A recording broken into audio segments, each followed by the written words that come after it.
Ние сме, ако е Кратово на една повисока надморска височина, ние сме уште малку повисоко, бидејќи дојдовме еден прекрасен видик кон градот, како што го најавивме и утрово, градот на кулите и мостовите.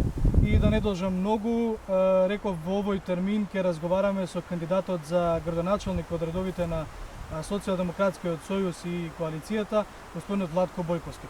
Добро дојдовте во Утински брифинг. Добро ве најдов. Господине Бојковски, кога се влегува во Кратово внатре во градот, има еден така голем банер, има еден голем плакат кај што сте вие. Јас други политички пропагандни материјали не забележав многу по градот. Меѓутоа, тоа ли е символот на кандидатурата на Бојковски во Кратово? Поздрав до целата екипа на Утрински брифинг. Пропагандниот материјал е составен дел на секоја изборна кампања.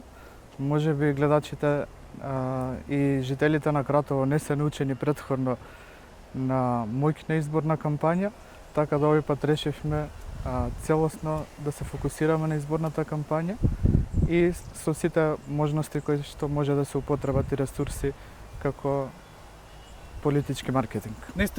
Граѓаните на Кратово не се навикнати поради тоа што знаеа кој е тој еден човек кој што требаше да го гласаат во Кратово? Кратово 60 години беше заложник на една политичка партија.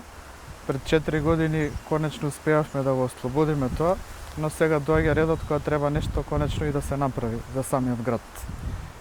Владко Бојковски, зборуваме за релативно млад, успешен човек кој што доаѓа од IT секторот, од оној сектор каде што човек ќе рече што ти треба политика кога тој сектор е доста развиен, таму е иднината и на младите.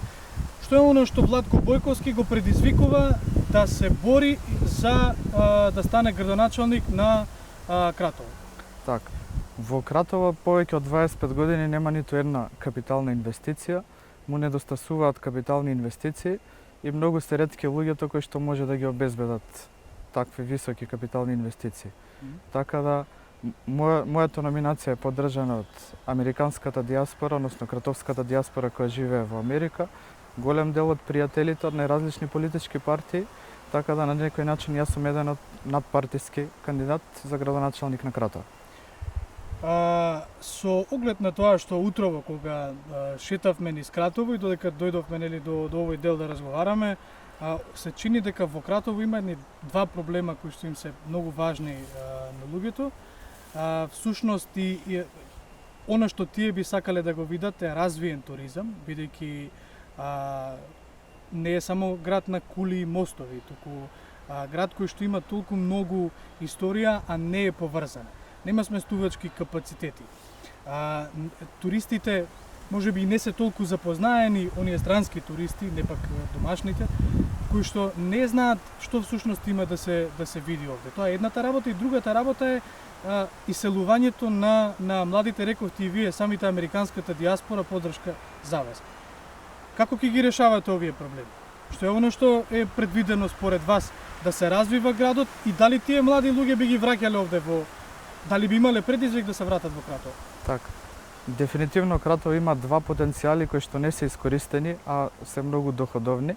Едниот е туристичкиот потенцијал на Кратово кој што е навистина неискористен. Соседните општини и останати туристички места во Македонија немаат толку приказки и легенди и преданија колку што има Кратово. Но за да се искористи тој туристички потенцијал потребно е да се финансира проекти во инфраструктурата која што ќе биде во функција на туризмот. Токму составен дел во програмата се и финансиска поддршка за опремување на современи апартмани кои што граѓаните кои ќе добијат финансиска поддршка од општината ќе бидат обврзани истите да ги нудат на Booking, на Airbnb и на останатите дигитални сервиси, а ќе се формира и ново оделение за дигитална промоција на туризмот во склоп на општинската администрација, кое што ќе се вклучи целосно со пропаганда за привлекување на туристи во Кратово. Враќањето на младите? Во делот на младите исто така со огромен акцент е ставена проекти во изборната програма и за нив. Би издвоил во делот на неформално образование во рамките на средното училиште Митко Пенџуклиски Кратово, учениците кои се заинтересирани да работат во IT индустријата и низините придружни гранки, како што е дизајнот, софтвер тестингот, тестерите, не само профилот програмирање, сите кои што сакаат да работат во IT индустријата, уште во текот на средното образование ќе добијат бесплатни обуки организирани од страна на општината и средното училиште, така што на 18 години дефинитивно ќе бидат спремни за влез во IT индустријата, кај што почетната плата е повисока од просечната плата во државата. А ќе имаат ли интерес да се вратат до некој што се заминат?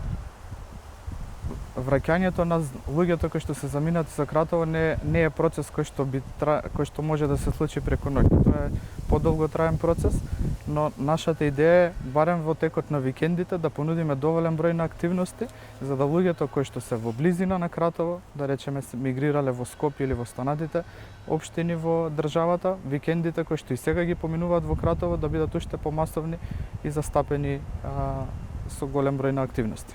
Кога ќе се качи човек горе на високо и кога ќе го погледне Кратово, гледа на толку мало место многу поврзаност во однос на старите мостови кои што се зачувани од векови назад. Ќе види кули кои што нудат доста историја. Но ќе види еден толку мал простор кој што многу лесно може да стане протечен, така со туристи. Како вие би го промениле тоа? Како би го направиле тој проток низ градот? Дефинитивно општинската администрација, нивниот градоначалник ќе оформи еден експертски тим кој ќе им помага на сите угостителски објекти во градот со цел доуредување, доопремување на просторот, искористување на финансиските средства од мерка 7, диверзификација на бизниси во преку ИПАРТ програмата, така што дефинитивно ќе биде направено многу во центарот на градот во функција на развој на туризмот. Што ќе рече дека пари, ако ве слушам добро, пари се има, само до сега не биле добро менаџирани? Така, па искористеноста и на ИПАРТ средствата е многу мало. Тоа зборуваме за ниво на цела Македонија. На ниво на цела Македонија. Да, Проблемот во искористувањето на тие е тоа што недостасуваат експерти кои што би ги менаџирале тие проекти и кои што би ги проектирале проектите. Така да таму ќе имаме главен фокус на изнаоѓање на експерти, експертскиот ангажман ќе го плати општината, а крајниот бенефит ќе го има не само граѓаните, туку и бизнис заедницата во градот. Да, Бојковски, уште прашање две до крајот на нашиот разговор. Каква вода пијат кратовчани? Каква вода пијат луѓето од околните места кои што спаѓаат под општина Кратово? Како ќе го решавате тој проблем? Така, проблемот со водоснабдувањето во Кратово е многу постар проблем. Тој датира со години наназад. 2008 година под концесија водоводот е дадена 30 годишна концесија на приватна фирма. Ќе ги дефинитивно разгледаме кои се врските на концесионерот, дали целосно ги почитува, дали има инвестиции во делот на инфраструктурата која што по моје мислење е запуштена. На некои места цевките се дотраени, треба да бидат заменети и доколку концесионерот не ги почитува врските, дефинитивно као општинска власт ќе ги преземе сите законски мерки за санкции. И сосема за крај некаде да беа уште другите двајца ваши против кандидати кои што ги имате во оваа изборна трка. Секако и тие ќе имаат збор за ова. Што е она што вас ве разликува од нив? Зошто кратовчани би требало вас да ве гласат? Така. Јас сметам дека се надпреварувам во различна димензија со моите против кандидати, така да потајно сметам дека нивните подржувачи би се многу радувале на мојата изборна победа. Добро, јас ќе ви се заблагодарам на овој разговор, на ова одвоено време. Ќе имаме прилика да дојдеме во Кратово повторно. Кратово е секогаш интересно за медиумите, како и на другите останати учесници во оваа изборна трка, и вам ќе ви посакам успешна кампања, успешни избори и на утрински брифинг останува забележано оно што сте го ветиле, доколку имате прилика да го водите градот, да знаете дека ќе ве следиме. Ви благодарам. Од Чомовски ме најави, ако не се лажам, Атовска е таа која што ќе ме одјави од студиото. Имавте прилика да го проследите овој разговор. Кратово, секогаш убаво. Екипата на утрински брифинг уште некој време останува овде. Се враќаме во понеделник со друг град, други кандидати, Атовска победа.